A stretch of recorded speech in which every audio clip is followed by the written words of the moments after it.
think, when we start getting a lot, spring's coming. That's what I want to see. Seen enough of it. I'm done.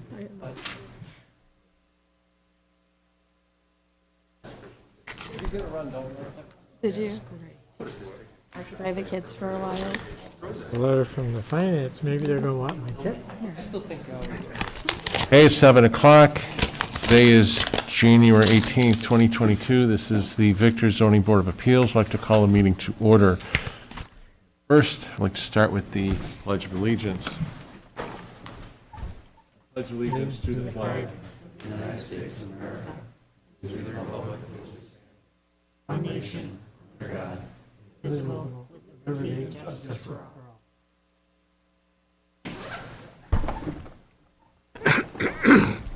Hey, welcome, everyone. I'd like to make a notice. Matt Nearpass, one of our board members, he is joining us virtually. Next, I would like a motion for approval of the December 6, 2021 minutes. I move we approve. Thank you, Fred. A second. I'll second. Thank you, Sarah. All in favor? Aye. Aye. Aye. Any opposed? Motion carried. All right, a few announcements. Emergency exits along the side, out in the back. Restrooms are back in the hallway to my left. Please be sure, if you haven't done already, to sign in the attendance sheet in the back. And if you note back there are business cards in the back table with email, phone numbers of the planning department. You'll also note that the agendas are out and back, along with the resolutions that are on board tonight.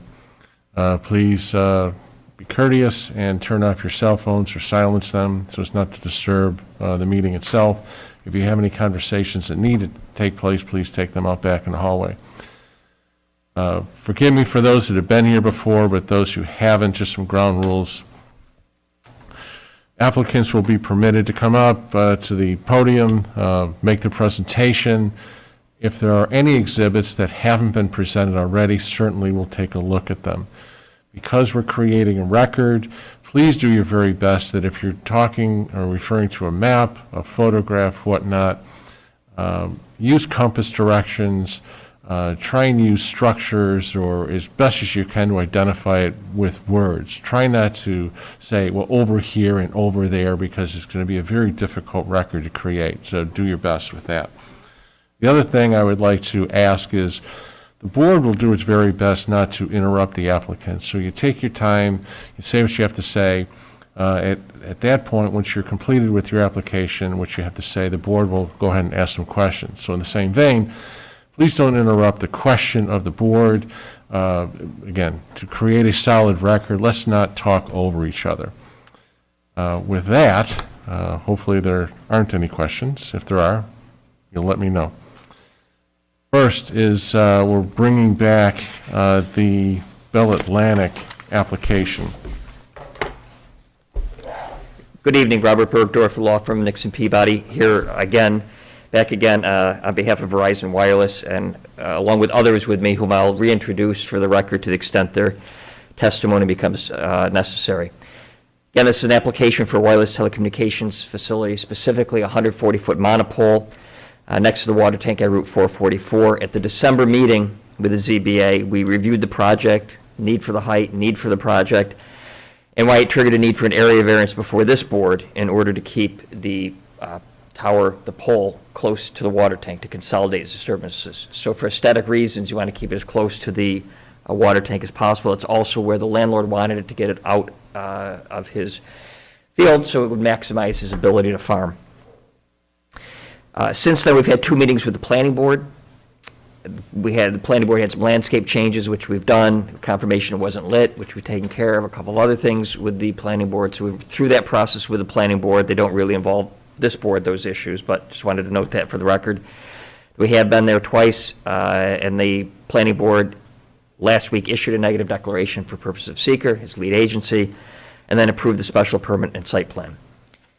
So we are back. The last procedural requirement is back in front of this board for the area variance. So we're seeking tonight an approval for the area variance that was requested in order to place the tower close to the property line, out of the farmer's field as much as possible, and as close to the water tank as possible for aesthetic purposes. Good, thank you. Matt, have any questions? No questions from my side. Right. Fred, any questions, comments? No, it's a big ask, I think, but I can vote for it. The benefits outweigh the problems. Okay, Donna, questions, comments? None? Sarah? No. Okay, just a quick review from the last time. I think you thoroughly provided us with valuable information, indicated that there was case law that provided that the criteria for an area variance for this type of situation, for a cell tower monopole, that they are, it's a bit relaxed. This is a necessary piece for cell coverage. I agree with you, and I think the board would as well, that you're doing everything you can to, if you will, maximize that farmland area, as well as keeping as close to the tower. Aesthetics are in play as well. The county planning board determined it's a class 1, 13 in favor, none opposed. There was one individual from the last meeting that we had, she was opposed to it, provided us with some information that we needed to look at. Hopefully everyone had a chance to look at it. And I think you provided, again, valuable information for what we need to look at as a whole. With that in mind, unless there are any comments, questions from the public, we can go through the criteria. Hearing none. The first, the benefit sought by the applicant cannot be achieved by some method feasible for the applicant to pursue other than an area variance. As indicated with the cell coverage and that tower that needed to be taken off of the water tower and onto a monopole, and the parameters of it is necessary for where it is and location of it. Anyone want to add anything for the first criteria? I apologize. I think I did that backwards. Let me do this again. An undesirable change would not be produced in the character of the neighborhood or detriment to nearby properties created by the granting of the area variance. Now, justification would be the same, is that I think the applicant's done everything that they can to maximize the farmland area and create as aesthetically pleasing as possible. It is necessary for that particular location for the cell tower to be there. Would anyone want to add anything to the first criteria? Second, the benefit sought by the applicant cannot be achieved by some method feasible for the applicant to pursue other than an area variance. I think given what the applicant has told us, the age of the water tower, and the cell location of the cell tower on the water tower, that it was necessary to move it and raise it. So there really isn't any other way or any other location that is feasible for that particular cell tower. Would anyone want to add anything else to the second criteria? Third, the area variance, while it is substantial for what they're asking for, again, based on the first and second criteria, there really isn't any other way that I think this can be achieved. Would anyone like to add anything or comment on the third criteria? Fourth, the proposed variance will not have an adverse effect or impact on the physical and environmental conditions in the neighborhood or district. I haven't heard anything, I don't think the board has either, that this location and the ask for the area variance would have any kind of adverse impact on the physical and environmental conditions of the neighborhood or district.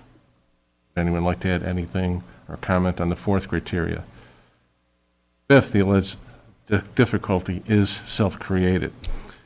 Well, it's not determinative, but it is a factor in the area variance. Would anyone like to add anything to the criteria or conditions to this proposed variance? Hearing none, I would entertain a motion for approval. I'll make a motion for the Bell Atlantic for DBA Verizon. Donna, second. I'll second. Thank you, Sarah. Any further discussion? All right, all in favor of the motion, say aye. Aye. Aye. Aye. Any opposed? Motion carried. Thank you for your time. Thank you. Back to you.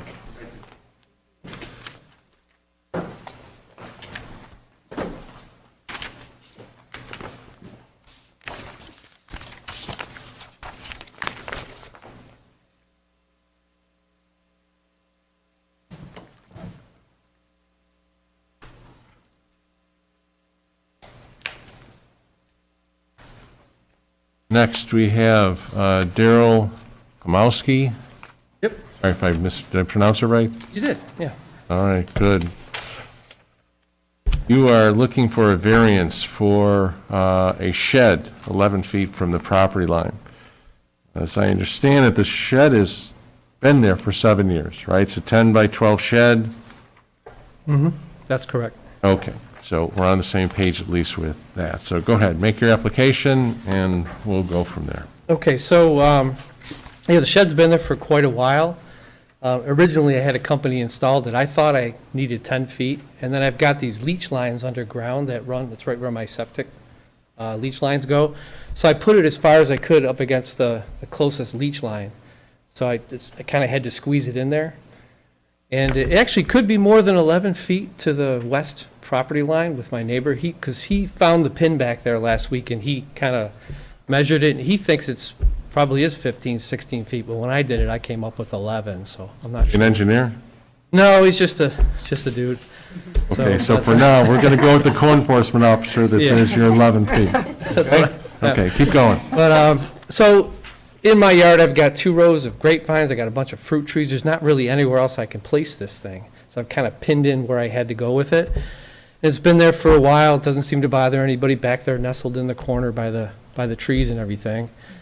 So, I'm kind of looking to keep it where it is, if I could.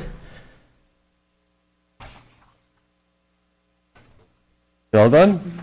Go ahead. If you, Oh, other than that, I mean, it was my original decision to put it where it is, so I apologize for that. I didn't get the facts straight or get everything nailed down the way it should have been probably, but, like I say, it's been there for quite a while. It doesn't seem to affect, the landscaping or the nature or anything like that, or no neighbors have a problem with it. My neighbor that's right there did provide a letter saying he's cool with it, if that matters, but, other than that, I'd just like to keep it as it is if it's possible.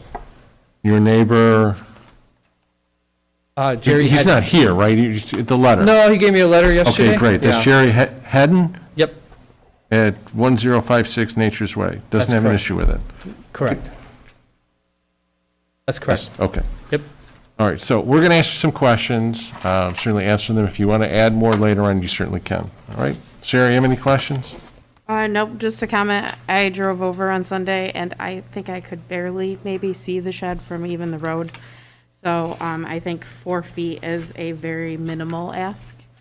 So, I'm fine with the application as presented. Okay. Donna? Same thing. Drove over there and you cannot see it Right. and it's nestled in. Fred, questions, comments, concerns? No, I think this is a great case of anybody wanting to use their property the way it already is. You got my vote. You can keep it there for all I care. Okay. Thank you.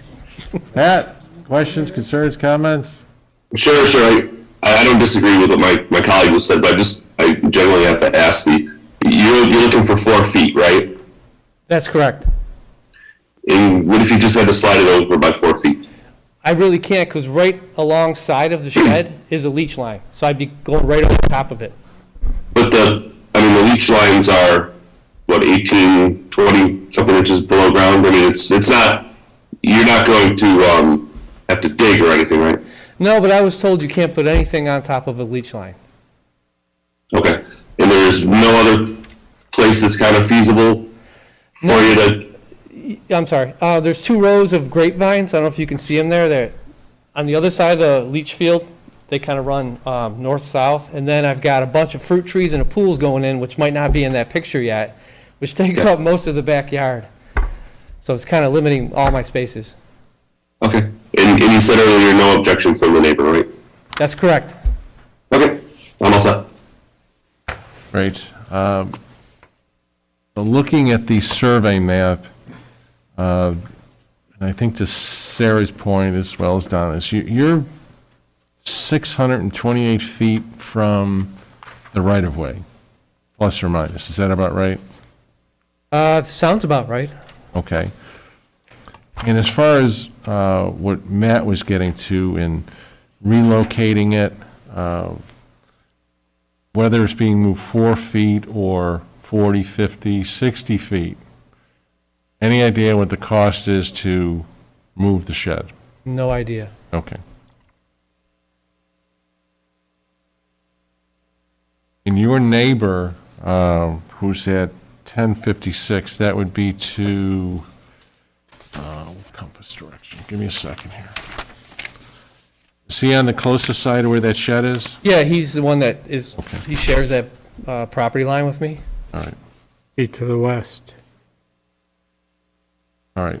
Any electricity in there? No, You don't have any intention of putting electricity in there? no, I don't. Okay. All right, then.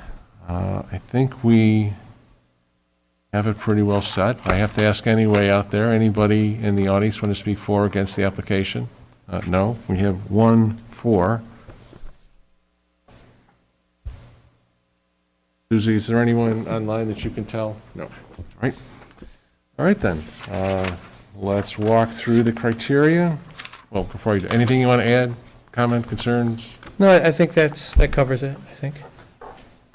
All right, let's go to the first criteria. An undesirable change would not be produced in the character of the neighborhood or detriment to nearby properties created by the granting of the variance.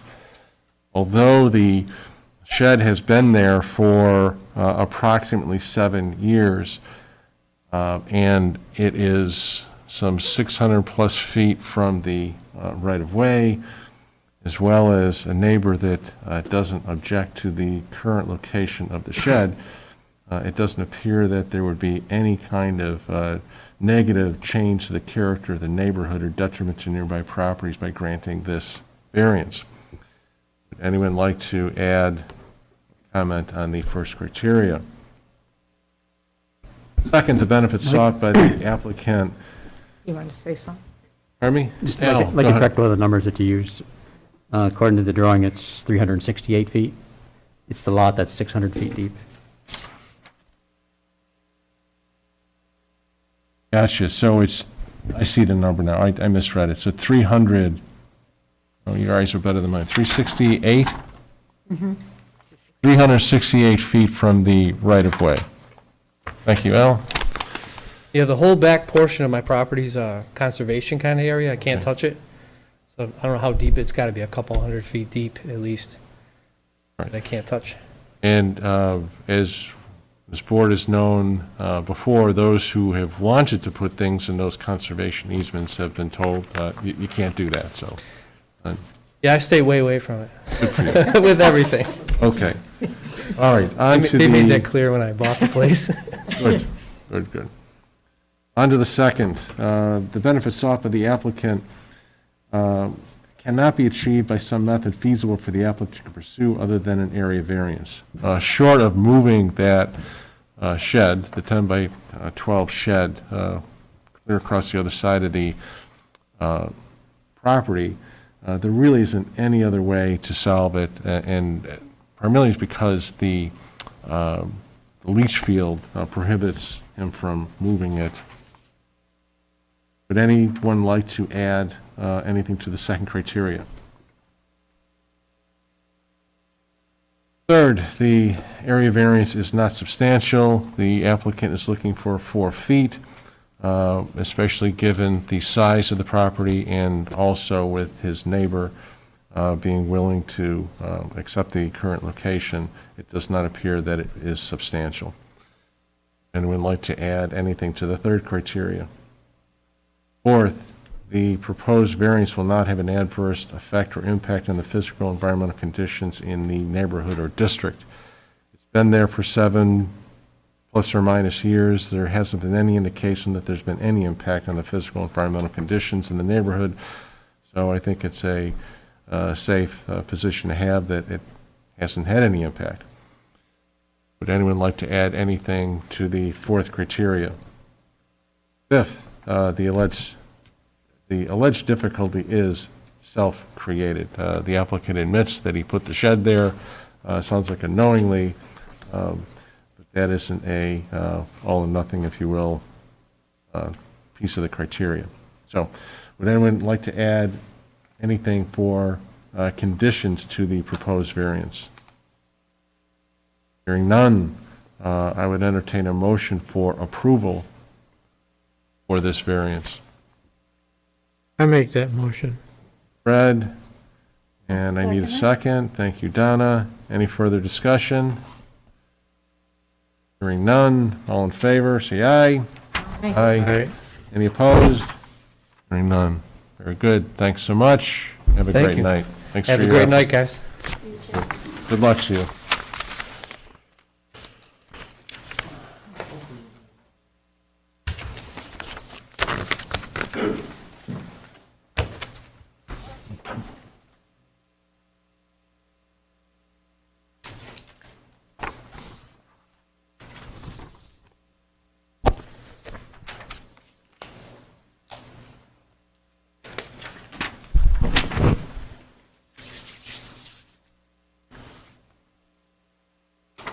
Second.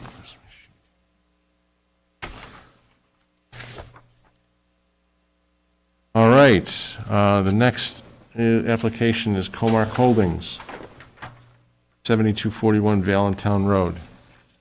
Good evening, I'm Brennan Marks with Marks Engineering, the designer on the project, presenting this to you.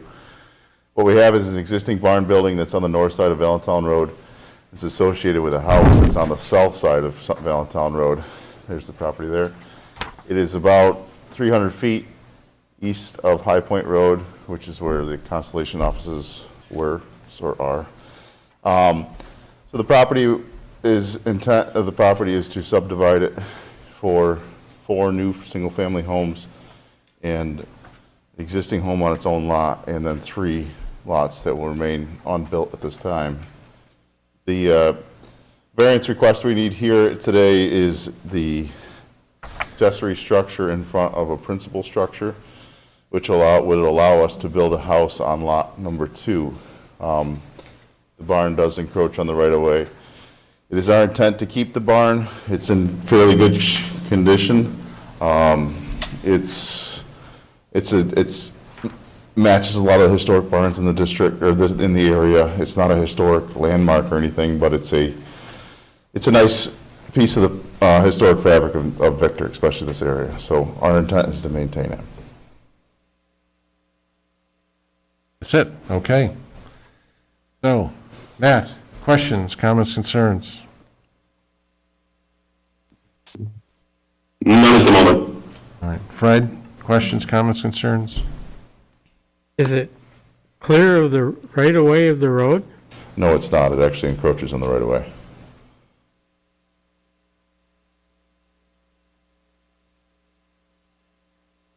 By how much, you think? 8.4 feet.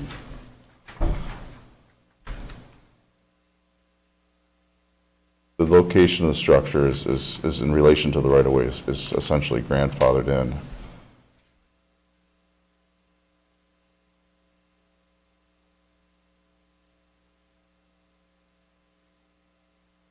A pass. Donna, questions, concerns, comments? When we're looking at the driveway that's going in there, that's the front point of the house. That's correct, yeah. That's it, thank you. What's the future intention of use of the barn? I I mean, it's going to be an accessory structure to a residence, so, Lawnmowers or Yeah. residential equipment? yeah, stores, residential storage, lawnmowers. Don't think they'll necessarily be meant for a car, but, you know, they could use it for storage for the most part. Is the doorway on the side opposite of the road? The doorway faces towards the west, which is towards High Point.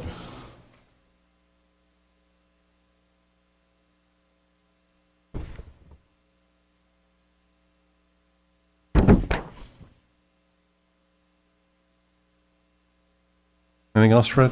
No. Donna, are you all set? I'm done, thank you. Sarah, questions, comments, concerns? Will there be any upgrades to the barn? You say it's in fairly good condition. Well, I'll be honest, when I drove by, I thought, this is the barn they want to keep? Yeah. So I thought there was maybe historic value or something along those lines, but Yeah. there isn't. No, that's a good point. So it's an old barn. I mean, there's no question about that, right? Structurally, I was able to walk through it and didn't see any signs of structural failures. Obviously, whoever would build the house or buy the property would have more interest to maintain it, right? Which could be fixing some of the siding that's missing. But at this point, we have no other intentions other than maintain the barn where it is, subdivide the lots, sell it to someone that would build a house there, which would then also upkeep the barn. Okay. I guess my next question is, Al, the interpretation of it being in the front yard. Because where the driveway is located, to me, it looks more like a side yard, or maybe potentially partially in the rear yard. Front yard is determined as the road where you derive access. So this would not be the road where the driveway comes up to. Say again? It's because the road, the shared driveway enters Valentine. It's That it's is not, considered- right, the driveway that connects the shared road is not the driveway you look at, right, pursuant to the code. The code looks at, It's Valentine Road? The that I should Valentine be- Road is okay. being, right, it's the dedicated road. yes. Okay. I'm sorry, was that your question, Donna, earlier? Yep. Okay. I thought you meant where the entrance off of Valentine was at front. That's all I had, Mike. Okay. How big is the barn? Oh, good question. It's approximately 30 by 30. I can't speak for the board, but looking at let me back up. One of the concerns it appears our code enforcement officer has is the site distance, and specifically, I think, coming westbound. Right. So, the question I have for you is, if this board puts a sunset provision on that barn, should that barn ever be raised, it's gone. That would be absolutely fine by me. As soon as the barn becomes raised or dilapidated or unuseful, I would say that it would be able to be removed, yeah. Right, and I think the concern that I would have is because it's already encroaching, and I understand it's been grandfathered in, but because there's site distance issues, and I think there's reason for, in this case, to have a sunset provision apply to it, that if that barn is raised, that the variance would be discontinued. Yeah, so no one can come and build a pole barn in the same location because the barn was taken down. So let me ask the board on that issue. Matt, any thoughts on that, on putting a sunset provision in this particular case? I'm not so sure about a sunset, but definitely something that is maybe descriptive enough so that, yeah, you really can't. I don't know, I guess I go back and forth. If someone were to take the barn and let's just say they were allowed to knock it down and put a barn in the same footprint, I don't think it would really matter to me. So I guess I'll say in my opinion, as long as they stay within that footprint and it's a barn, then I'd be okay with it. But sure, if it turns into something else or it gets bigger or something to that effect, we're also not talking about a typical subdivision here with houses all in alignment, which generally I think the code is is meant for, right, where the houses are all in a row, and, you know, it would really be a bit of an eyesore if something was forward, you know, in the front yard. We obviously don't have that here, so, I can go either way with it, but I'm kind of in favor of, as long as it stays in the same footprint and it's a barn, I'm okay with it. Okay, Fred, what do you think about that? I think I'm voting for this barn and no other one. If something happens, this isn't used anymore. You would be, Variance is- you would be in favor that this variance really, you know, the variances apply to the property, but if the barn is ever raised, then no barn should be, footprint or not. Right, that's my thought. yeah. Okay. Donna, what do you think about that? Can I ask him a question? Sure. What would be the cost to raise the barn? What's the big thing to keep this barn on this property? Well, the cost to raise it would probably be 15 to 20,000. It's also, in our opinion, it's like the other barns as you head down Valentine Road, so it's not a bad-looking site to see, and it's a useful structure. It seems from Sarah's standpoint, it's not in good shape.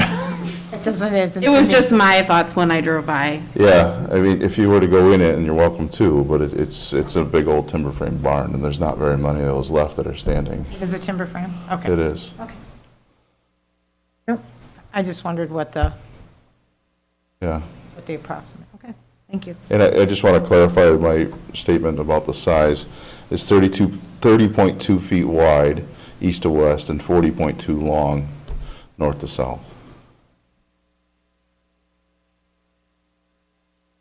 But where are you, Donna, on that? Is it just for the barn, or is it because of I think what the applicant was suggesting is aesthetically, there are other barns on Valentine Road that it, was complement, but there are other barns that, I'm okay as long as another one, if that is raised, another one cannot be put.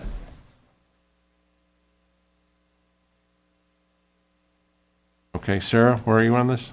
I'm along that same line, that we're approving this specific barn in this specific place. If this barn were to fall down or there were damage to it that was not repairable, then that's our chance for the owner at that point to correct this. And if they want to put up another barn, then they could follow code. So I would agree with the condition being that in this condition where it's located without changes. It's this specific barn, we're okay. Al, you have any thoughts on our query question here on barns on that road? And since this is, again, 8.4 feet in the right of way, if this board decides then to say that it's a one and done, it's just that barn, but the barn's ever raised, because really of that, I think justification could be is the site distance issue coming out of lots 2 and 7. My only real concern is that you're requesting the variance to be sunset if the barn were raised or were destroyed. However, the town code does have a provision that if a pre-existing non-conforming building, which, in my opinion, that's what that would be, and that it is within the right-of-way, that it is allowed to be rebuilt within 1 year. I think if you're going to grant a variance with that stipulation that it not be replaced, that you somehow tie it in with that section of the code. All right. So I think then it sounds like, at least in my mind, I'm potentially creating a bigger problem than what's there. So what I'd like to do then is leave it without those conditions, go through the criteria. But before I do, anyone in the audience want to speak for or against the application? Okay, hearing none. So let's go through the Like, criteria. I do think that sense where if the barn were a new construction, right, and that would be the only place that a brand-new barn could go, probably aside obviously the right-of-way issue, but it's been there for quite a while. I'll speak for myself. I don't see why I would have an issue with it, again, because the development itself is, again, where's the front of the house type of debate like we normally have. Well, I think the difference on this case is that the barn pre-existed the development, so the the line of sight issue wasn't even a variable, because the development wasn't there. So now you throw in lot 2 and 7, and that driveway being, the entry being located where it is on Valentine creates a line of sight issue, where before, that driveway wasn't there. But I don't think is it a line of sight issue? I could speak to that if you care to hear. Go ahead. We measured line of sight, or sight distance for that new driveway. It's 478 feet towards the east and 600 feet towards High Point, but the line of sight is measured at 10 foot from the travel lane. That's roughly where you are sitting with your car when you're looking to make your decisions. And at that point, given you're on the outside edge of the curve, you're not on the inside interior radius, the line of sight is not impacted by the barn. Any kind of vegetation issue around that barn? Any kind of what? I'm sorry, who's got the phone? It's not me, it must be on the, That's mine, Mike. I gotta mute myself. Thank you. sorry. What was that? Vegetation around the barn. There is scrub brush around the barn, yes. All right. With that driveway being there, I think then there needs to be an effort to keep that vegetation low, Absolutely. so as not to interfere with that line of sight. And I hear what you're saying about the line of sight. I think that would solve the issue of the sunset.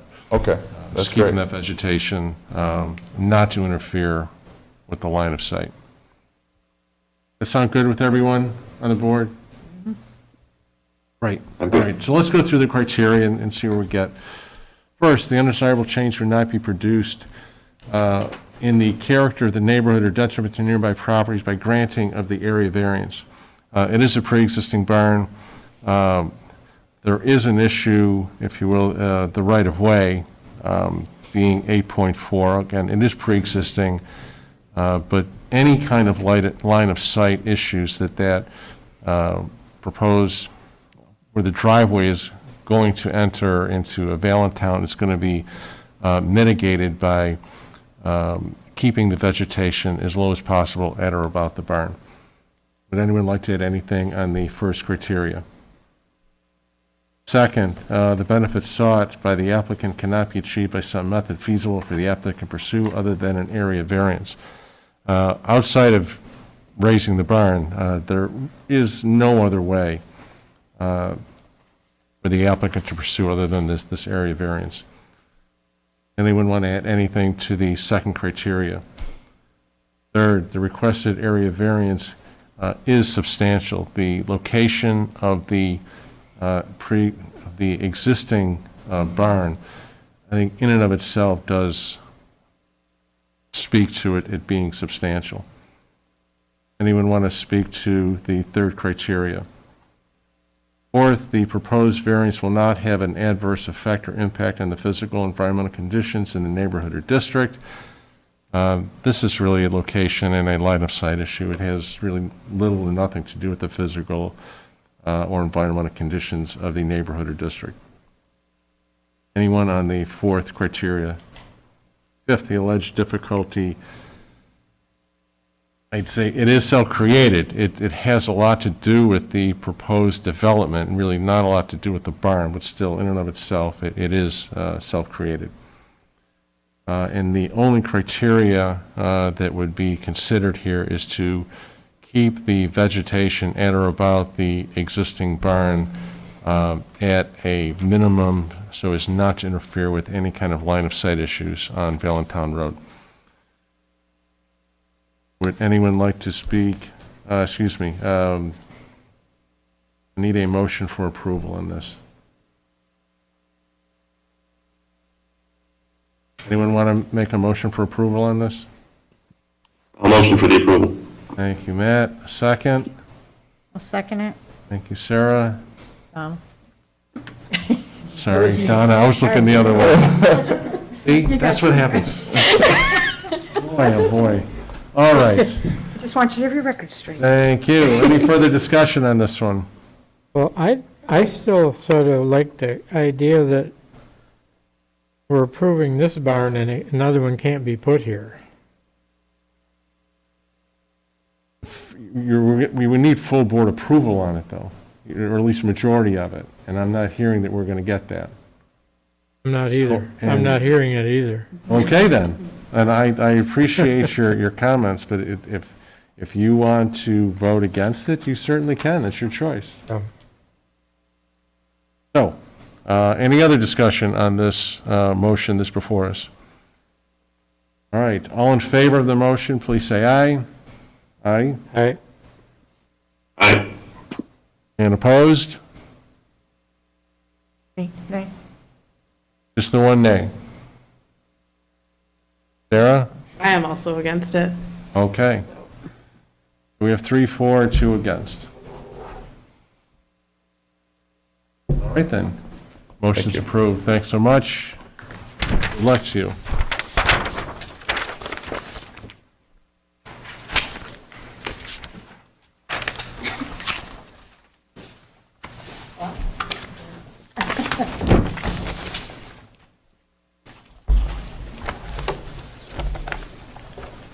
Hey, Mario. Crowd. All right, Mitchell Design, Van Bortle, 6327 State Route 96. Before we begin, I think you know that this is going to require county planning board approval, right? All right, so we'll certainly let you make a presentation, and then we're going to see you back. Is the county going to hear this before the 7th? No, No, so. no, we're aware of that. So we got to loop back again. So we may have to ask you the same questions, but I'd rather be thorough than Sure. miss them. Totally understand. Go ahead. All right. Thank you, board members. My name is Spencer Reed with Mitchell Design Build. Also here is Brad Humberstone with Mitchell Design Build. We are here requesting a variance on the front setback for parking lot on some additional property that Ms. Van Bortle has acquired to the east of her main dealership property. This is the property that previously has a house that was a hair salon for many years on it. It's the last property, I believe, in the town before we hit Farmington. Is that correct, Al? Do you remember? Correct. The next property to the east would be the self-storage facility in Farmington, just so that we're all on the same page. So Ms. Van Bortle acquired this property. The existing property has a house, has a curb cut, which I'll talk about in a moment, and has a couple of very dilapidated ancillary structures on it.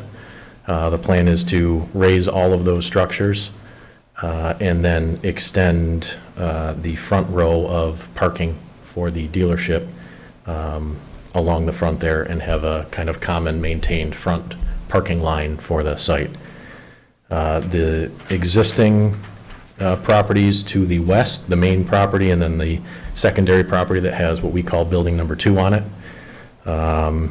both received a variance for this same item, I believe in the early 2010 era. I can't remember exactly when that was, but received a variance of 34 feet as compared to the required 80 feet, as that is the worst case scenario of the variance all the way down on the west side of the property. You can see that in the northwest corner of the existing properties. The property line, as it heads west to the property in question here, kind of jogs up. The right-of-way appears to get smaller, if I'm understanding this correctly. So our variance request here, worst case scenario, is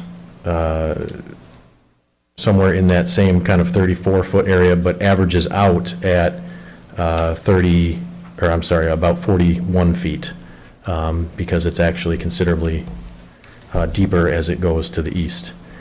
So the request here is to basically continue this same variance for another 270 feet or so to the roughly 765 feet that it currently exists on the other two Van Bortel-owned properties.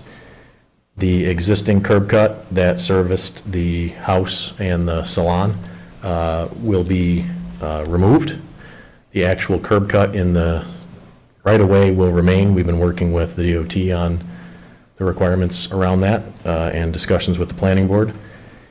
And the landscaping that is along the other two Van Bortel properties, which is kind of a regular series of trees and bushes, is proposed to be extended along this so that the entire front of this kind of looks like one uniform frontage. Again, we're working with the planning board and the town's landscape consultant on that currently. We will be back in front of the planning board next week, but also know that we have to finalize this before we can finalize anything with them. The only other, I guess, thing of note that I'd like to just point out, because it may help some of the discussion about criteria if and when we get to that point, is that this existing site starts to taper off quite dramatically from a grade standpoint as we hit that, we'll call it the southeast corner of kind of our proposed gray hatched parking lot area. Grade drops off quite significantly as it heads down to Mud Creek, which is why additional parking is not proposed and is not planned at this point. I guess that's all I've got. I'm happy to answer any questions I can answer. Okay. Sarah, questions, concerns, comments? You may have said, is the house or salon, is that coming down? Yes, so the house, there's a barn, there's a shed, and there's a concrete pad are all to be removed. A lot of those are at different elevations, kind of heading down that hill, and those will all be converted. Anywhere that's not parking will be converted back to grass. Okay, that was all I had. Anna? That would be my question. Okay, thank you. Fred? No, I don't have any questions. I actually think it should be an alignment with the existing property to the west. Matt? It's actually good to see someone betting the supply chain issues are going to eventually come to an end. There's been a lot of discussions around that with Ms. Van Bortel. Let me tell you about that, but. Oh, I'm sure. No, I agree with Fred. I think it only makes sense to extend the current line in we're certainly well within the character of the neighborhood as well as other variances we've granted to similar dealerships around 96, so I'm okay with it. Okay, great. I think the board is probably in line with that line of thinking. Clarification, when you're talking about having a line with the property, is that property line going to run parallel with 96, or is it going to run more so in alignment with the current property lines in 6307 and 6319? Yeah, so the north edge of our proposed parking would run continuous with, call it the existing curb line of the current parking, which is parallel to the property lines of the two properties to the west. So our property line proper on our proposed property here is what jogs, but the parking would stay back of that. So it would technically be 4 or 5 feet less of a variance ask for the majority of it, because it would stay in alignment with what's on the other properties. Did that, sorry, that's kind of a. Nope, got it, understood. The thought I have, and we can get into more detail the next time you come back, is because there's been multiple variances on these parcels. For now, it's one owner, but there's, that it runs with the land, and there's no guarantees that at some time, hopefully never, Van Borel may decide to carve them up again.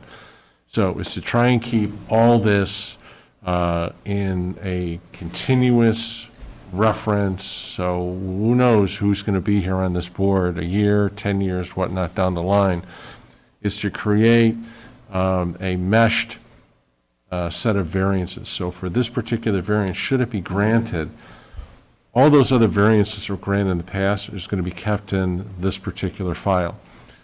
Those variances that were granted previously, there'll be a notation of C variance regards to 6319, 60, so at any point in time, so there's as little confusion as possible why the boards in the past Sure. and why this current board is going to do what it Yeah, I don't see any issue. hopefully with- that yeah. makes sense. Yep, I understand. I don't see any issue with that. Great, good. Any other further comments, things you want to add? I don't think so, unless there's anything else I can clarify. Great, so we will see you, what's our next date?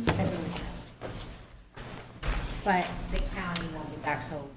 It would, that's what we were understanding, yep.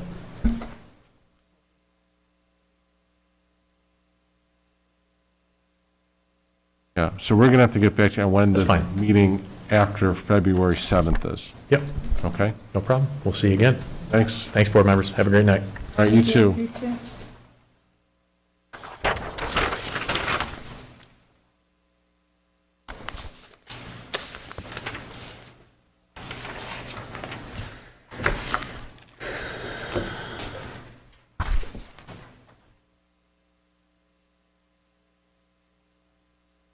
Okay, next is the MTM Automotive application. It's 681 Phillips Road.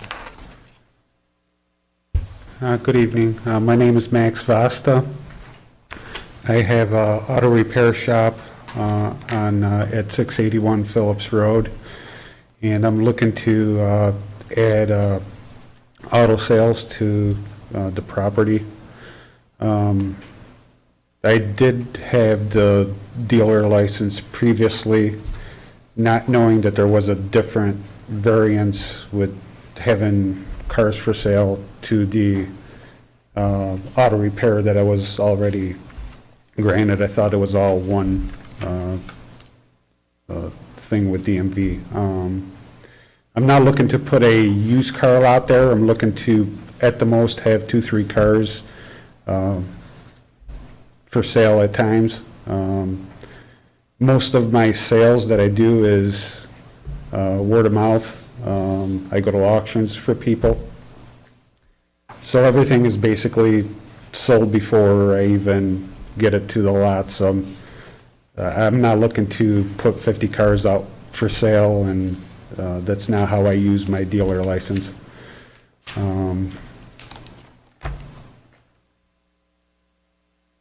I guess that's about, that's what I have. Okay, so let's review a little bit. The last time you were here, there were 4 variances that were granted. This was back in May of 2000. Yes. That was for an area variance. Okay. If correct me if I'm wrong. Yeah, yes, sir. Okay. And at any point in time, I don't want to assume anything. If what I understand is happening, if it's different than what you think, then please let me know. Okay. All right? In this application, you're looking for a use variance. So those are 2 different sets of criteria. Okay. So for a use variance, you need to satisfy all 4 of the criteria. That you can't realize a reasonable return, there's an alleged hardship, that the requested variance, if not granted, would alter the essential character of the neighborhood, and whether or not the hardship is self-created. Have you had a chance to look at those criteria? Yes, sir. Okay. So, as I understand it, this is in a light industrial area, correct? Correct. All right. And currently, the way the code is written, that auto sales are prohibited, right? Yes, sir. Okay. And as I understand it, that currently you are operating the business without a C of O, Yes, sir. okay? and that there's been a violation of order that's been in place, right? Yes, sir. There's a pending court case. Yep. And you, DMV revoked your license, the sign, the displaying the sign, is that right? Yes, he revoked it due to the complaint from the town of DMV. Not that, if I can speak frankly, that he thought it was right, but he revoked it due to the complaint from the town of Victor. There is two other dealer licenses right on Phillips Road, so he thought that was very odd that mine was getting pulled, but he did what he was told to do.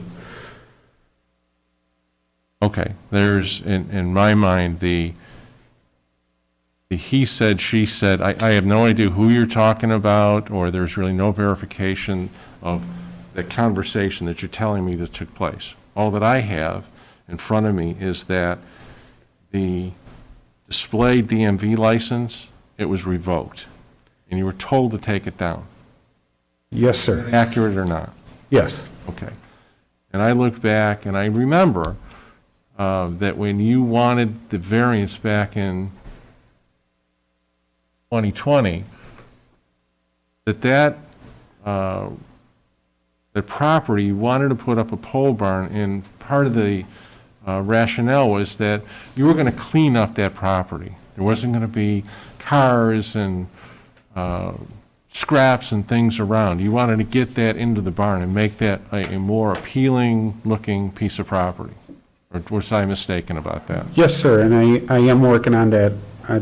The unfortunate thing, since I started, this whole COVID thing has taken place, and all my original quotes to build the barn changed dramatically.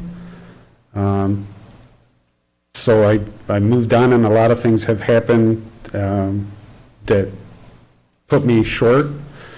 I am still on the same track. Sprinkler system is almost fully installed, should be done before the end of the week. Most of the list of the code enforcement officer is just about complete, so I am doing progress on the property. I am an auto repair shop, so I do have cars that are parked in the front time to time. I'm also a towing company, so unfortunately, at time to time, I do have cars that are damaged. It's all revolving. It's not just scrap just sitting there. I think I've done a lot of improvements on the outside. I'm looking forward to getting some warmer weather in the next few months with spring, and getting back to finishing the house with new siding and putting windows. I'm doing the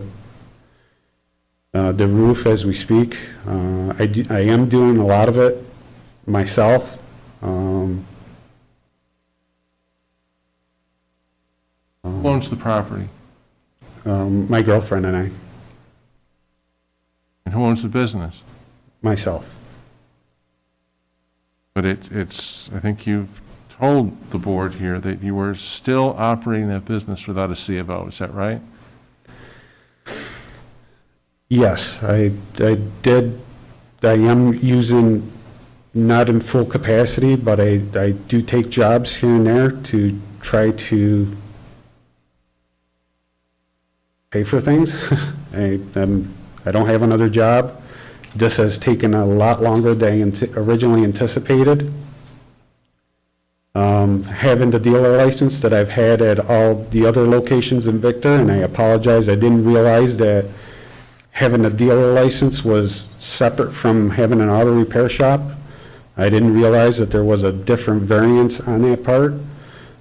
So I've always had it, and that was the last part that I could actually still work, because I don't need to be in the building to buy and sell cars, so that was one of my last things I could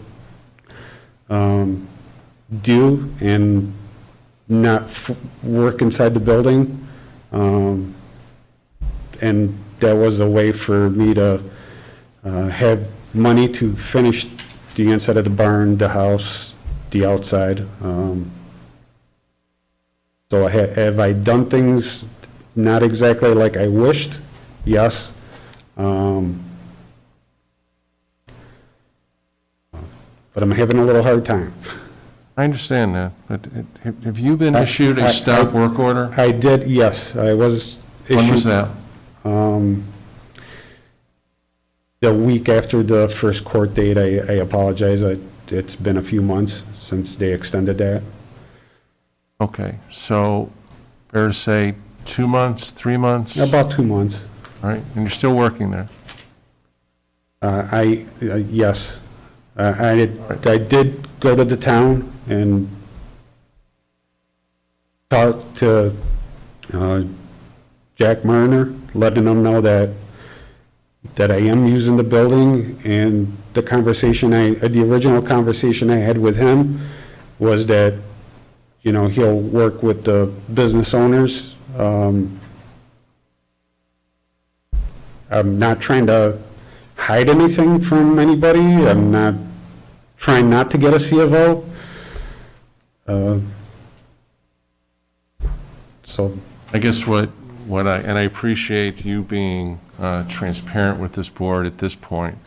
What I'm having a hard time getting around is your ask for a use variance, but yet currently you don't have a C of O, and you have been put on notice of a stop work order for more than a couple of months yet. You still go back to that property and you still operate a business. No, I don't have a stop order. They opened the stop order to go ahead and work on the building. They lifted the stop order. Have any proof of that? I have emails from the code enforcement officer lifting the stop work order so we could continue on working on the building. Okay, so I'll hold my questions, at least for this point. Matt, questions, concerns, comments?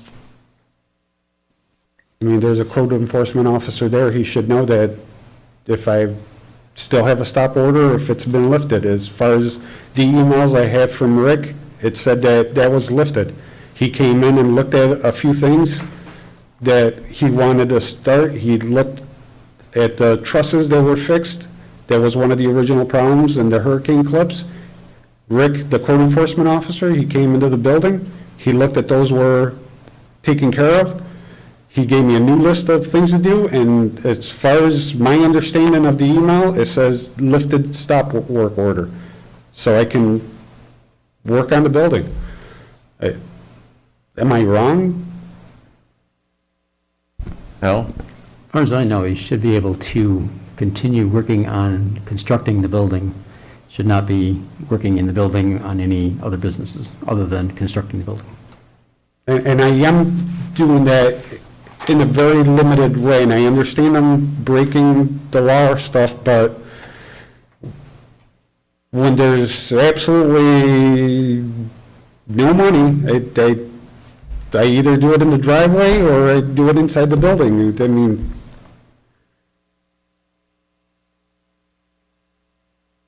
Matt, questions, concerns, comments?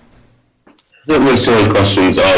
Certainly understand the predicament that the applicant is in. I agree, Mike. It's really tough for me to decide to do anything. Certainly before you got an upcoming, court date. It looks like on the 20th. It'd be great to have this kind of behind you, so that we can really, talk about it. Obviously, you probably have a bit of a case for financial hardship, and you've got the other criteria there that you're going to make a case to meet to try to do something differently to grow the business to where it is something that you can be self-sustaining. I just think you got to get past the speed bump that's in front of you right now, so that you can really operate out of that facility and then you can have the data and the evidence to show us that you may need a use variance to operate a little differently than you have in the past. Really tough for me right now to make a decision based on what I see here. So my recommendation would be to table this and see what happens in January, and see if you can get this behind you. I don't know what you think of that, but certainly your decision. Fred?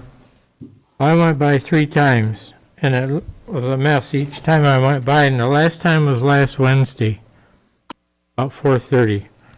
And I counted 8 cars, a truck, it didn't look like it was in service, but it was a truck, and 3 trailers, all in the front yard and the head of the building. I don't know what was in the 6 parking spots. And now you're coming to expand. I don't have any confidence in you. Messiest looking place I know of. Donna, questions, concerns, comments? The trailers are gone. The only thing right now that's in the front parking lot is the red truck.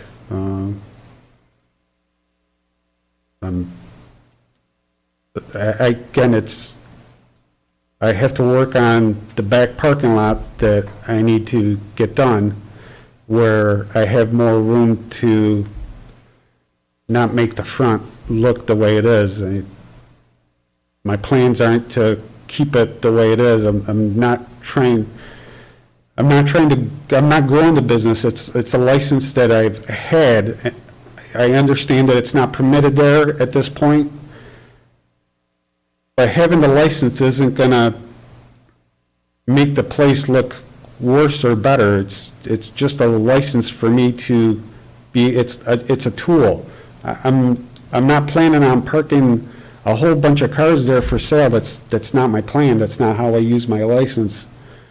I understand that the property isn't quite the prettiest thing, but I don't want to go and put something in the backyard because it's still grass. So I'm trying to not make it worse. Yes, there might be a few extra cars in the front at times. It's not always like that. It might have been when you drove by. I'll say, okay, show me for a while. Because the 3 times I went by, it didn't look good. Looked like a used scrapyard to me. They weren't in any kind of order. And I don't remember you asking to be able to use the front yard for car parking. For what? I'm sorry. Parking cars. The front yard? Yeah, and right in front of the house, between the house and the road. There were, of the 8 cars, I would say 5 of them were in front of the house. There's, in front of the house, meaning the driveway?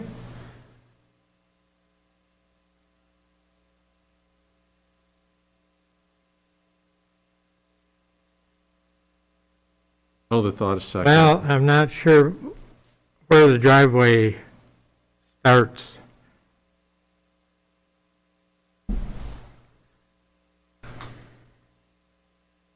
But they were clearly in front of the house. They weren't around side.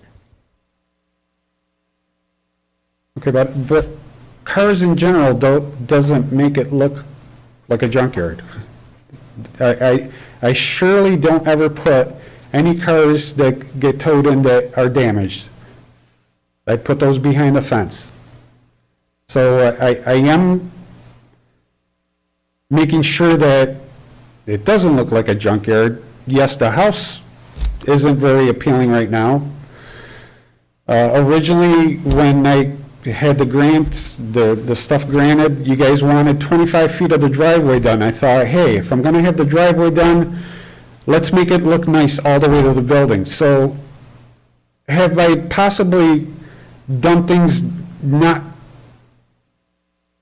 the super right way? But I thought, hey, if they want 25 feet of the driveway done and then the rest being stone, why don't I just spend the money and get the driveway done all the way to the barn so it looks nice? It sure looks a lot better every time. I have my neighbors that say, gee, we watched you build a building and the property looks great, you're doing this and everything looks great. I have my neighbors saying it's great, but I have the town, everybody saying it looks like a junkyard. It absolutely does not look like a junkyard. It is sure not the worst looking parcel on Phillips Road. Unless we're just closing our eyes and looking at 681 because I ran out of money through this COVID thing and everything tripled in prices, and I'm just about there, but if I don't do something with my dealer license that got revoked, because right now it's just being held, then I lose thousands of dollars with having to reapply for all that stuff. And that's just more money I gotta have. Again, having a dealer license will not change at all. I'm still an auto repair shop, I do towing, and I've had my dealer license at every other place that I've had. I don't know, I just don't understand. I understand I've made mistakes with how I've handled stuff, but I don't think it looks like a junkyard. It just, cars being parked there does not make it look like a junkyard. It's just like saying that Pinnacle across the street, when they have 20 buses out there and the parking lot is full, that's a junkyard. It's a few cars parked in the front while I'm working on the back. They have to go somewhere. I cannot have cars in the front when I'm still working on the side and the back parking lot. How the property currently looks, I think, is secondary to the primary problem of you don't have a C of O. I understand that, Okay, but so let's put how the property looks on hold a little bit and focus in on the C of O issue. All right, and I agree with what Matt is saying is you're getting a little ahead of yourself. In order to qualify, in order for this board to grant a use variance, one of the key pieces you need to show is what's called competent financial evidence. Not, I can't make it work. That's not good enough.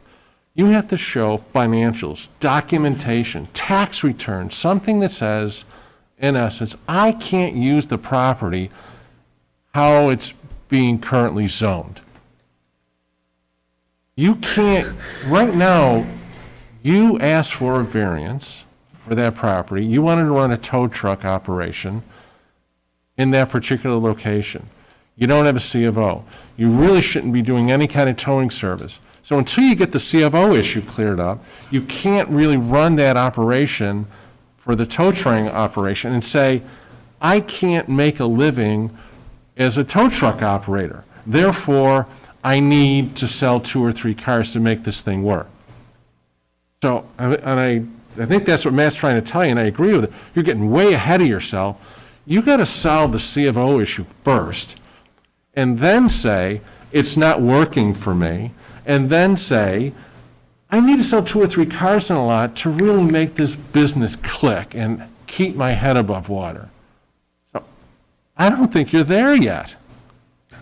I'm not saying that anything isn't going to work. It is going to work. I just need a little more time. And like I was explaining, the code enforcement officer came in and gave me a list. One of the biggest things was a sprinkler system that tripled in prices from when I got the original quote.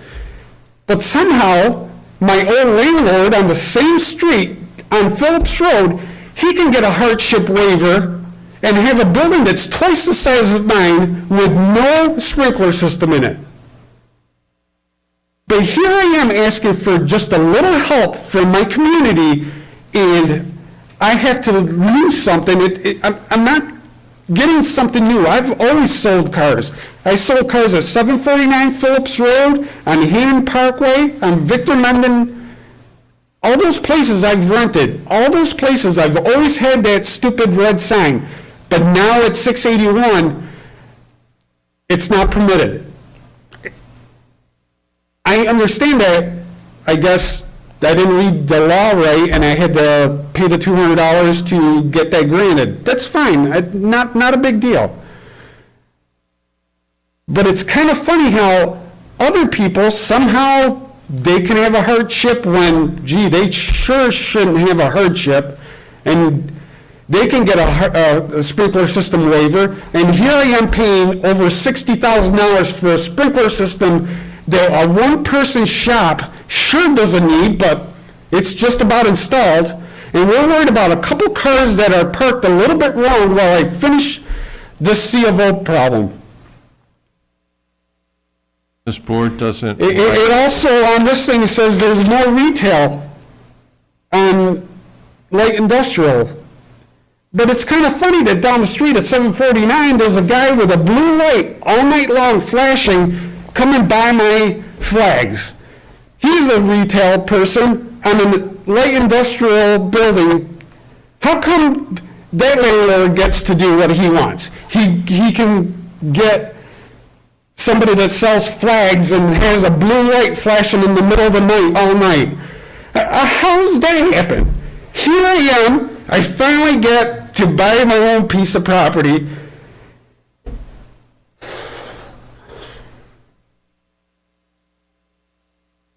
Donna, do you have any questions, concerns, comments?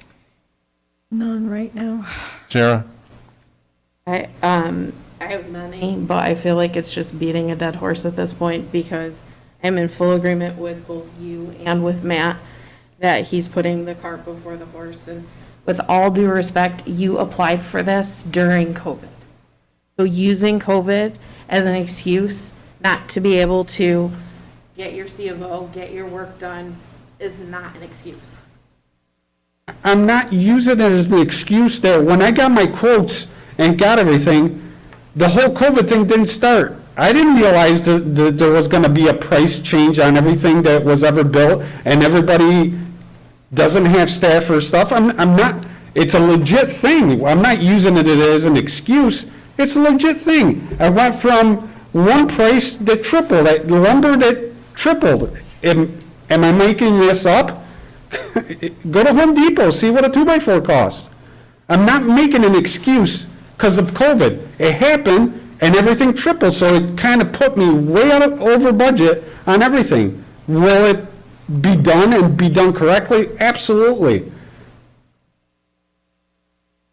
But for... All right now, if this board reviews this application, this board cannot grant the use variance tonight because you don't have the critical piece of competent financial evidence. That's a given. You just, it's not here. So we can't, as much as you say, COVID, lumber's going up, whatever those excuses, reason, that's not competent financials. Competent financials is, again, an example would be tax returns. So Gary Pooler gave you his financials when this is just wrong. Let me finish, please. And I'm I'll sorry. give you a chance to talk. Just a little. I understand. What I'm trying to explain to you is you don't have enough proof here for this board to even consider granting the the use variance. What I'm recommending to you is you have some choices. You can come back the next time with some, as it is, and look at the criteria and understand it. Because you're saying that I didn't understand how the law works. That's your concern, not so much ours. If you need an attorney, go get an attorney and have the attorney help you with this. Because it sounds like it's very important to you. If you come back without this competent financial evidence and evidence of that the hardship relating to your property in question is unique, and the third and the fourth criteria, the board in all likelihood is going to deny your request for the use variance for those vehicles. What I am recommending to you, as Matt suggested, is either we can table this, you can't table it forever, or you can withdraw it. You get the C of O cleaned up, you operate your tow truck operation, you come back with financials to say, I can operate my tow truck business, but I still can't make it. I need to use Variance to sell 2 or 3 vehicles, and here are the financials why. That makes a lot more sense than saying, it's illegal, but that's the end justifies the means. You really can't do that. You shouldn't be doing that. Okay, my question is the financial part. Did the owner of 749 show you his financials to get a waiver for his sprinkler system? That's, right now, that's irrelevant. This is It about. sure is. This is about your Well, you case. know, it's very relevant, because you want me to come and bring you statements of my financial. I'm asking just a simple question. So the 749 landlord, or whoever owns that, he had to have shown you his financials to get a waiver. Because to me, it seems like, and I'm not saying anything against you guys. A waiver for what? Well, at 749, there was a waiver given to not have hardship waiver for sprinkler systems. So I'm just gonna say at once that hardship waiver is not, we're talking about a sprinkler waiver and a use variance. They're 2 completely different things. Isn't a hardship a hardship? No. No, It's balanced against No. a different set of criteria, different set of rules. Right, different set of rules. Of course, you know, This is why I'm suggesting to you that it seems like, look, and I'll be quite honest with you, I have no idea how to fix an automobile, what it takes to run a business like that, and if my car breaks, I go to somebody and say, here, this is your expertise. I'm suggesting to you that, yeah, the law can get and is complicated. If it starts to feel like, I don't know which way is up, go talk to a lawyer. Invest in a lawyer and have them figure out for you the ins and outs of, here's what you need to show, here's the rules of the game, here's what you need to do. okay. You do what you want to do, it's up to you. Well, it's not do what I have to do. I was also looking at the past application. You didn't ask for a sprinkler variance from what I see, right? Or a sprinkler waiver. My point is that, No, my point is you're getting upset with us over something that you didn't even ask us to give you. And we really are, I know it probably doesn't feel like it, or sound like it, we're trying to help the best we can and give you some guidance and some options. There are some real options for you that don't end badly here. Unfortunately, it takes time to pass through the gates, right? But the biggest challenge I see right now is even if you got the waiver, not the waiver, the use variance, you still don't have a building you can operate in. You got to get that COO behind you. I just don't know of a board on earth that would approve of a use variance in a building that can't be used, right? I mean, just well, you put yourself in our shoes. I understand that, but I'm trying to retain my license. So what does your timeline look like? What do you? Well, basically, in a week or 2, they're not going to hold my stuff anymore, and then I have to reapply to them, and there goes, $3,000 that I have invested just in that part that I'll have to re-spend it all over again.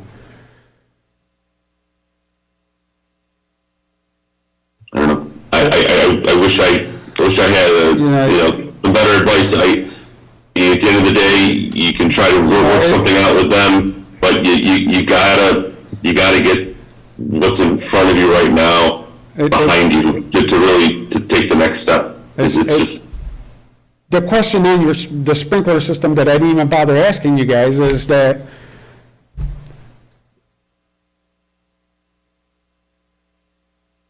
I was told that if you don't put that in, you're not gonna get a C of O, period. So it was almost like, I don't have anything that says that. I didn't tell you that. This board didn't no, tell you that. you didn't, but some of the people in the town kind of do, and, you know, I mean, I had, we get a lot of sprinkler, I'm just saying, we get a lot of sprinkler, requests, and to be honest, like, maybe it's 50-50, I don't know what it is, but, you know, they're tough to get, a waiver for sprinkler, for sure, right? You know, safety of first responders going into buildings, but it does happen. There's certain circumstances, and every applicant is different and unique, but I don't know, I guess I thought it was a little unfair to kind of go after us on the sprinkler waiver when you didn't ask for one. You asked for, the fire marshal gave the okay for the setbacks with the driveway and all of that. And at the time you said you were okay with the sprinkler requirement. Now I'm with you. Like I was also trying to build a small house, and COVID made the price of that house be unaffordable for me, so things are on hold. And, you know, when you saw those prices triple, maybe you should have come back in front of the board with that kind of evidence, right? But you just can't come in front of us and tell us because you didn't ask for something, we should have given it to you. I mean, that was just me making a point that it doesn't matter. We want to work with you here. We're trying to do I had the fire marshal come to inspect the building. Let him in. I've never said no to anybody to come and look at what I'm doing. I talked to him. I've seen him plenty of times. The day after he comes in and says, you know, he wants to talk to me, he says my name, and I'm like, yeah, it's me. I talked to you yesterday. Absolutely argues with me that I wasn't the person yesterday that he talked to. So there's so many things that I'm just frustrated about that it's just not right. Also, I'm renting from the person down the street, because I've been on the street my whole, many years. And my landlord says, gee, the fire marshal says that I better watch out from you, that everywhere you go, you set a fire. And I'm like, I've never called the fire department once. So do you see where I'm coming from as far as being frustrated on how things are just not right? No, I understand your frustration. We're trying to do what we can here and to provide some guidance and to give you some time to get some of that stuff behind you and then come back in front of us so that you have a shot at getting the answer that you want. Okay, so do I see what the court thing is gonna do in 2 days? Okay, we can't tell you what to do. No, I We mean, can give you- do I table it some until? choices. You have some choices here on what to do. So, you can say, I'm ready right now. The board, go ahead, make a decision on the use variance. You're obviously gonna say no. I think that's a pretty safe bet. So I think you're telling us that's not the way you want to go. You could also say, I'd like to table this and give another chance here of producing some financial evidence that shows why I can't run that business as a tow truck operation like you planned on in the first place, and you need a use variance to sell 2 or 3 cars. Or, Can I just stop you for a second? let me finish, Okay. and then, because there's really 3 choices. I'm going to tell you, choice number 2, there's consequences on tabling this, because it can't last on infinitum. It will be a negative result for you, and it would be as if this board denied the use variance, and you're going to be precluded from reapplying for a use variance for a while. Door number 3, you withdraw it. And when you presumably get the C of O cleaned out, might be a week, 2 weeks, or whatever the time is, then you can reapply and say, hey, now I got the C of O cleaned up, I'm running the tow truck operation, I still can't make it, I need to sell cars there, and here's why, here's the financial proof. Those are the 3 choices that I see. The only might thing be that missing one. I want you to understand is that I've always had my dealer license, so it's not like it's always been part of me. It's not that I'm just applying that because I can't do it with the towing. It's always been, okay. Just withdraw it and. Mike's giving you the options, I highly recommend you see counsel and someone who's gone through a use variance before. They will be able to help you and guide you. Okay. And help you put a package together that you're kind of used to seeing, for something like that. I understand you've always had it, and great, maybe what you then have to show is this part of the business has always been, I don't know, 50% of my revenue, 25% of my revenue, I can't operate without it. Maybe you've got to show the past and how much of your business that particular license was, to your income, and take it from that angle. But I highly recommend, obviously, Mike talked about the options, but finding counsel, finding someone who can help steer you through it. It's not easy. A use variance is not easy. It's very rare that I think we have someone that just comes in on their own, wings it and gets a use variance. We only see, maybe we see 3 a year. I mean, they're tough.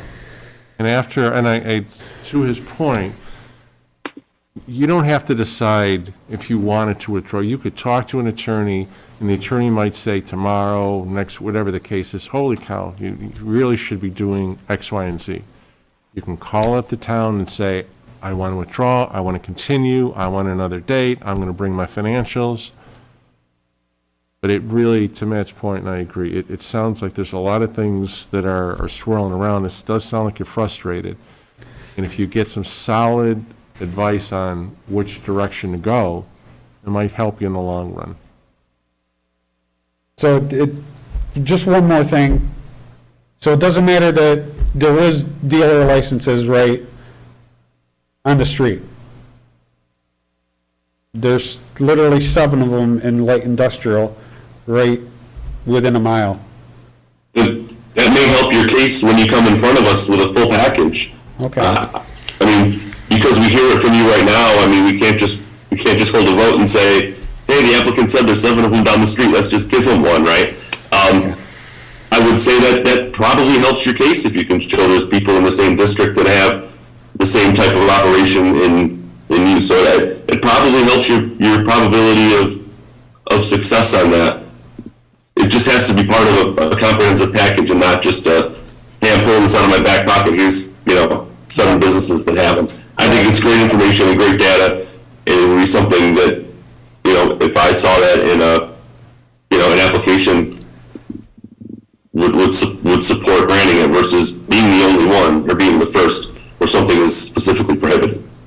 All right, but that's why I did put, not a specific address number, but I did put where they were. I figured, putting those on there, like, she said she drove by and she didn't like the way it looked, or he said, I apologize, that was gonna get looked into. So if I decide to, do I have to decide something tonight as far as what's the difference between tabling it and just?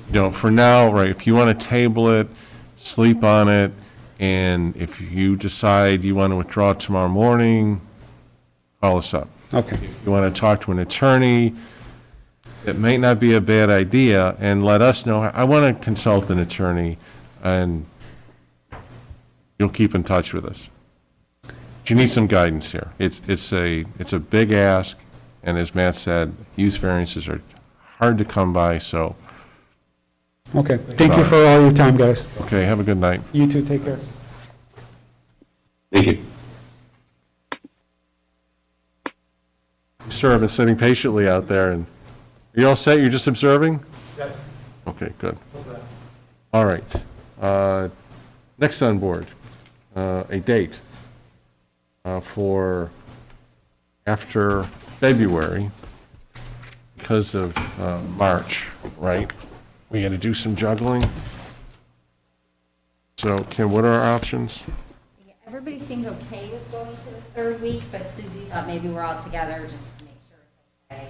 It's just for March, 3 months, October, November, December. Right, so As I March said, and come April, you go to 2 Yes, weeks. right. Okay. February has to stay the same of this year. Right, and the reason, primarily the reason is because of the county planning board. It's going to cause a delay for the applicant. So why This is not? Al's suggestion. I think Yeah, very good, very good. There it is. Yeah, I'm okay with it, March 21st. Matt, you all right with that? Oh, can't hear you. Should work for me, sorry. Okay. Fred, you okay with March 21st? Yeah. Okay. Yeah. Yes, yes, okay, good, very good, we're all set for that. Let's do March 21st. So it's February 7th and then March 21st. Good. Righty. Al, I got a question for you. Yes. I don't know the address on, it's on Dryer Road. Yep. So as soon as, from State Route 444 and you go onto Dryer Road heading westbound. Yep. Probably the first or second property on the left. He has quite a few pieces of Collection of- structures in front of his home. So does that count as an accessory structure or are those just temporary tents that he puts lots of vehicles and things in? My opinion, based on the town definition, they're structures. All right, I know you're busy, but maybe take a look at that and. Yep. And also, we granted a variance a little further down, Dryer on, now it'd be on the right-hand side. A construction, kind of a stone contractor, and I think he wanted just wanted to put an accessory structure there. And it seems to have grown, and I'm not sure specifically what variance we granted, and is he still in compliance with the variance, but hey, you know, if he's doing a bigger, better business, good for him, but I'd just like to make sure that he's still in compliance of the variance he's asked for. One question too on Dryer Road, corner of Dryer and School. There's a shed in the front yard that they wanted to Yep. add on. Because when you come in from School Street, when you go to turn, the shed's right there looking at You really opened up a can of worms there, didn't you? Hey, we're just consolidating Dryer Road here for you. you. And then I got one other one, that blue light that he's talking about, when you drove by there at nighttime. I Holy cow. heard about it. Yeah, Not that it it's blue like light a at landing nighttime. strip. It's intense. Okay. I was like, wow. All right. Thanks for letting us put a few things on your to-do I'm glad list. you were bored, yeah, I'm sorry. Matt, where are you broadcasting from? Oh, I'm at my house. I'm broadcasting from Quarantine Central. We get out of jail tomorrow. Good, good, good. Well, Everybody's feeling fine. good news, good news. Does anybody remember the question you asked me last month? Not his best. I didn't know what you Does said. anybody remember the question you asked me last month? I looked up the answer, but I don't remember what it was, the answer, what the question was. I know I asked you the Goodwill sign, but that was No, that one I two answered. cycles ago? Yeah. He answered that. It was Who asked the something about question? Buildings and tenants. I don't remember. About what? Well, we'll look it up in the notes. Good, good, good, good, good. What's this? We're gonna keep this together. All right, anything else? Drew, anything for us? Oh, like a quick comment. Sure. Good evening, guys. Drew Cusimano. This is my first live meeting with you guys. And so it's Welcome. nice to meet you guys. I was with you guys for the first half of the last 2 years, but I look forward to being with you live now through July. And then it should be Councilman Kohovic as well, similar to the last couple of years. So at the town board, just a couple of quick things that we're working on. I know, not really applicable to what you guys are doing, but just some general items. Councilman Condon had made a comment at the planning board specific to some of the development on East Victor Road that they're working on, and some of the components of that, sidewalks, et cetera, some of the add-ons that the developer would be responsible for. So in talking at our organizational meeting a couple of weeks ago, we started to kind of discuss the concept of slowing down a little bit and taking a look at how those developments fit into the comp plan. So, that's something that will be very, looked at a little bit more closely maybe, with a little bit of a slower process to make sure that, some of those features that the comp plan calls out for, that we actually do, push for those and work with the developers to get those added in. So, just wanted to reflect that. For the cannabis stuff, which has been a big topic over the last couple of months, we opted out currently for both on-site consumption and dispensaries. The on-site consumption, it sounds like something that'll be anticipated to be a more long-term or permanent fixture for the town, but the dispensaries component, that was really held off, at least the way I interpret it, in order for the town board to take a little closer look at some of the specific zoning criteria and maybe how we can restrict it to ensure that it doesn't, encroach upon residential areas, as well as, potentially being able to limit the number of dispensaries that would come to the town. So while we've opted out for 2021, that should be, or could be something that we could see on the horizon for this year or next year as a potential approval. And then, the town over the last year with Dave Condon and Tina from HR have worked to really revamp our structure for job classifications and pay scale, so that's something that took effect in January as well. So they took a very comprehensive look at how, the pay scales work at adjoining towns in Ontario and Monroe County. And we've kind of implemented a new structure that, falls more compatible with our surrounding towns and rewards the good work that our people do here at the town of Victor. So thank you very much, and I appreciate the work that you guys do. Very welcome.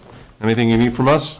No, thank you. Good, thanks. There is a lot of activity on East Victor Road. Yeah. All right. Al, anything for us? Nope. Sarah, Donna, Fred, we're all good?